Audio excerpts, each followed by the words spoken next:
The Bay Area's rock station, 1077 The Bone.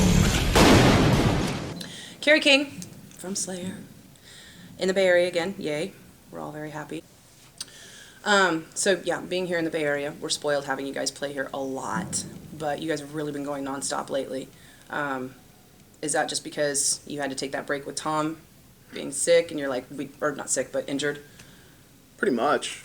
I mean, people are already asking me if we're starting to work on new stuff, and I should have done that when I was off, but it was just a 7-month party, you know. And when I came on tour, I was a fat and get back into shape. But I mean, realistically, we've only been out 3 months. We started at the end of May, so we hit Europe pretty good. First part of the States we're on now. Second part's in like a month. Then I think we go to South America this year. And I know we go back to Australia again in February, so I would imagine we're playing through at least next summer. So you guys are one of the only bands on this tour. Obviously, Megadeth and Testament have had a ton of lineup changes, and you guys have maintained your core. Do you think that that's helped you as a band? Yeah, I mean, because there's never historically been, we're going to go see Slayer, I wonder who's playing, and that absolutely hurts people. I think it's kind of weird because my favorite band, the only person that changed was the drummer, Judas Priest. And we're kind of like that. I mean, certainly. It's like having parents that are still married. Certainly not as big as Priest, but, they had the same kind of thing we did, and their original drummer never came back and ours did.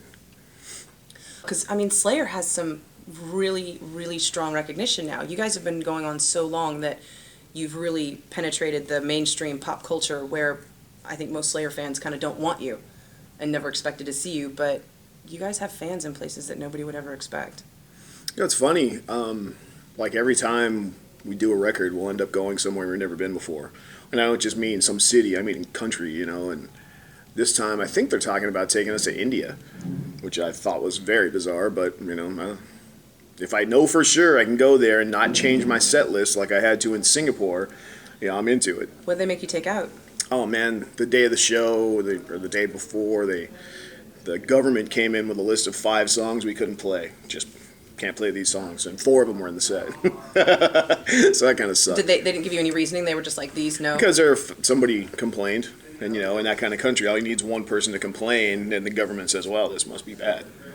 So that was kind of interesting. Did it make you nervous, or did you just cut them out and didn't want to deal with it? Well, the first thought was, I'm a fucking rebel, man. I'm leaving them motherfuckers in.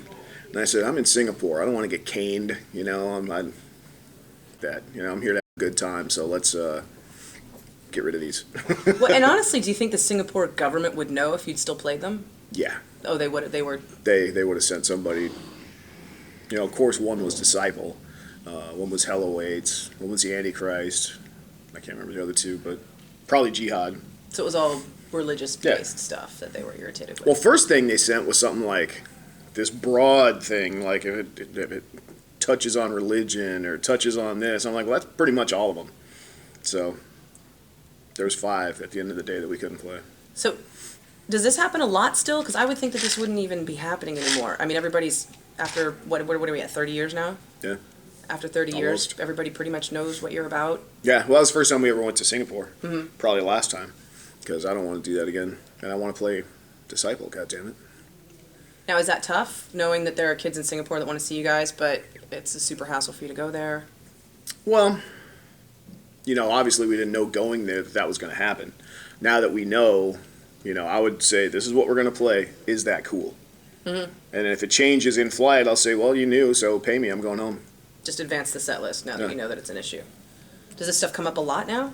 Still? That's it. That's just the one that... But, I'm sure there's places we'll never play, like... There's got to be a ton. One place I want to play that I never have, South Africa. I want to get there. I don't know why, but that's just one that I'm like, that'd be a cool one to hit. Scorpions just said they went there for the first time last year. Wow. And they've been around since Everywhere. The dawn of time. Well, the earth cooled and then the Scorpions formed. Yeah. But, I mean, honestly, you guys have kind of been around a long, long time. Does it feel that long? Especially when people are talking about something, because, some of our earliest shows were in the Bay Area, and they'll talk about things. And I'm like,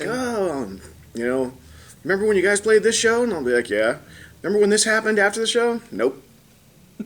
So some things are there, some things aren't, and if it's just everyday partying, they're all the same. So it's just like one story becomes all stories. So That's the kind of stuff I don't retain, but the songs stick, so that's good.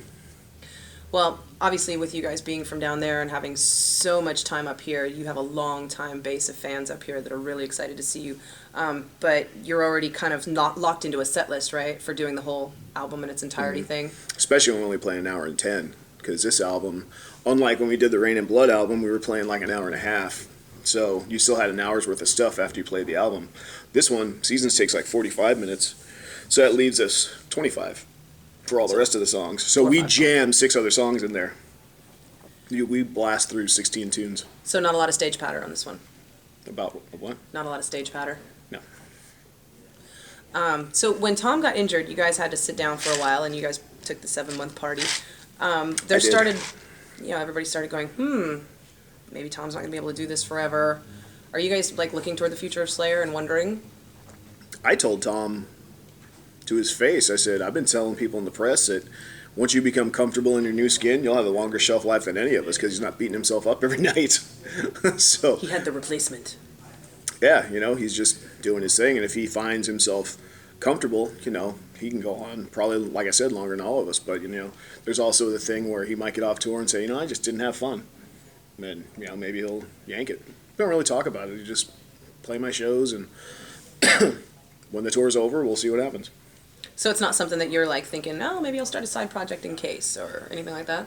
Well, I'm sure it wouldn't be hard to find somebody who wanted to play with me.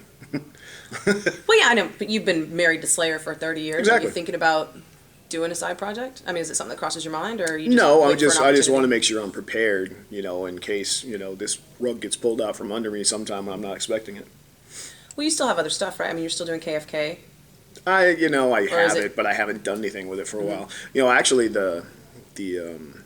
I took a while off because the people that always made Slayer shirts made it, and then the people at that company kind of left and started a new company, but that was all the guys I knew. So once Slayer changed companies and went to where all my friends were, I had the KFK thing not added, but not part of the Slayer deal. But once Slayer got signed, I said, hey, let's do mine. So I think it's not going to be like something that I maintain my website and had somebody distributing. I think my new website will probably be like a page or two, and then you go right to the Global store.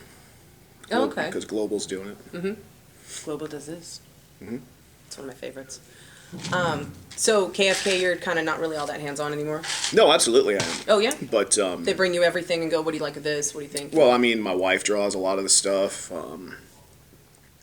And, I always get random ideas, but I never steal ideas that I was be using for Slayer. It's just something I might come up with. So, yeah, I'll still be doing that. 1077 The Bone. Streaming online at 1077thebone.com.